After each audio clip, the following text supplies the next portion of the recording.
Good morning, everyone. Myself Ritu Kaushik, Assistant Professor in Civil Engineering Department from our PIT campus, Karnal. Today is our topic stress. Stress वैसे आप सबको ही पता है stress क्या होती है। कई बार हम बोलते हैं ना माइंड पे हमारा दिमाग में स्ट्रेस हो रही है भाई।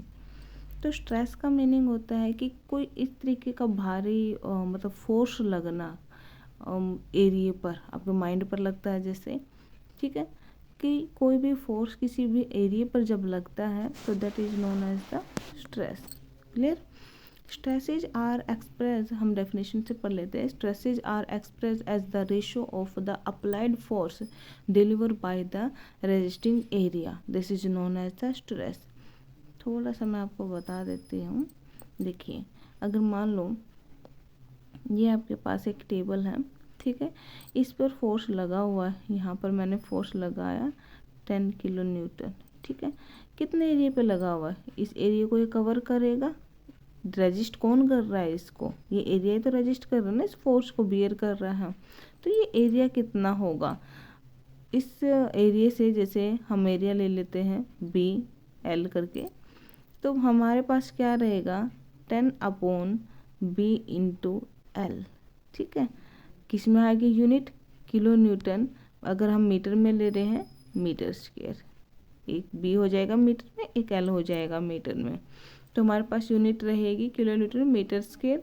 या फिर अगर आप लोड को किलो न्यूटन में ना लेकर न्यूटन में ले रहे हो सिर्फ, यानी आप 10 न्यूटन ले रहे हो, तो हमारे पास यूनिट हो जाएगी Newton per metre square. Clear है। स्ट्रेसेज क्या होती है? फोर्स अपॉन एरिया मैथमेटिक, जो इसका फॉर्मूला सिग्मा से इसको डिनोट करते हैं। यूनिट किस में रहेगी? न्यूटन पर मीटर स्क्वायर या फिर pascal. Newton per metre square को आप पास्कल भी बोलते हो। ये क्वेश्चन काफ़ी टाइम से आता भी है कि 1 पास्कल, या फिर डायरेक्ट आता है कि pascal is equal to newton per metre square, ठीक है। 1 किलो पास्कल 1000 पास्कल। क्लियर है। तो 1 किलो किसके बराबर होता है? 1000 के। पास्कल 1 मेगा पास्कल 10⁶ पास्कल, ठीक है। This is the unit of pascal. तो स्ट्रेस आपको समझ आया? स्ट्रेस क्या होता है? Force upon area. नेक्स्ट रहेगा हमारे पास टर्मिनोलॉजी रिलेटेड टू स्ट्रेसेज। सबसे पहले stressor. Stresses anything that has the effect of causing stress. Stress की वजह से जो भी इफेक्ट होता है किसी भी चीज़ पर, this is known as the stressor. Stress capacity क्या कहता है? While it is unclear precisely how much stress a person can carry, since each person has some stress in their lives, we say she has a capacity of stress. Similarly in case of rock, how much capacity they have to bear stress. तो एक हम आदमी का एक example लेके चलते हैं कि कोई भी पर्सन है, कोई भी व्यक्ति है, तो कई क्या होते हैं स्ट्रोंग होते हैं, ज़्यादा स्ट्रेस गेन कर लेते हैं, स्ट्रेस में माइंड रहता है लेकिन फिर भी अपना काम करे। कई क्या होते हैं कि हल्की सी स्ट्रेस हो, उनका अपने काम से फोकस ही हट जाता है, वो कुछ भी काम नहीं कर पाते स्ट्रेस की वजह से। तो ऐसे ही रोक होती हैं।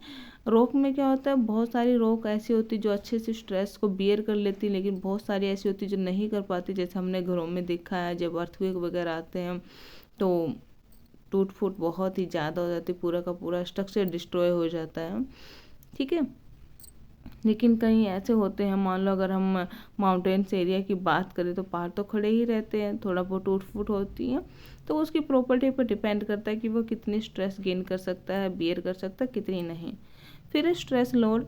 Everyone, even children, must carry some amount of stress in their daily lives. When we think of stress as having an amount or quality, we refer to it as the person stress load.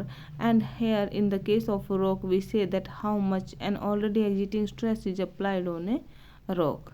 Clear? This is the some terms which are related to stress. Next हम करते हैं type of stress. It is very important. They are the 2 type of stress. First one normal stress, second combined stress. Normal stress tensile and compressive, ठीक है, and combined stress shear stress and torsional stress.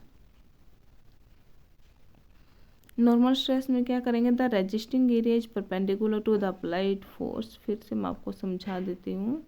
Applied force like this. अगर आपके पास, मैंने ये आपको एक box दिया है, ठीक है। तो टेंसाइल जो स्ट्रेस होती है क्या करेगी, इसको जो खींचती है इस तरीके से।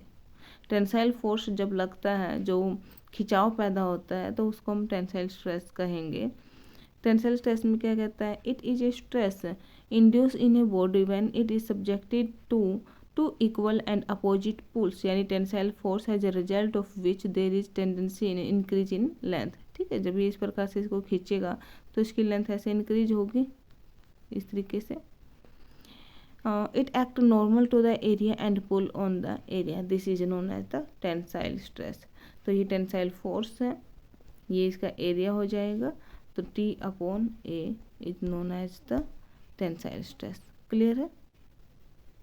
इस वीडियो में हम इतना ही करेंगे, बाकी नेक्स्ट वीडियो में करेंगे।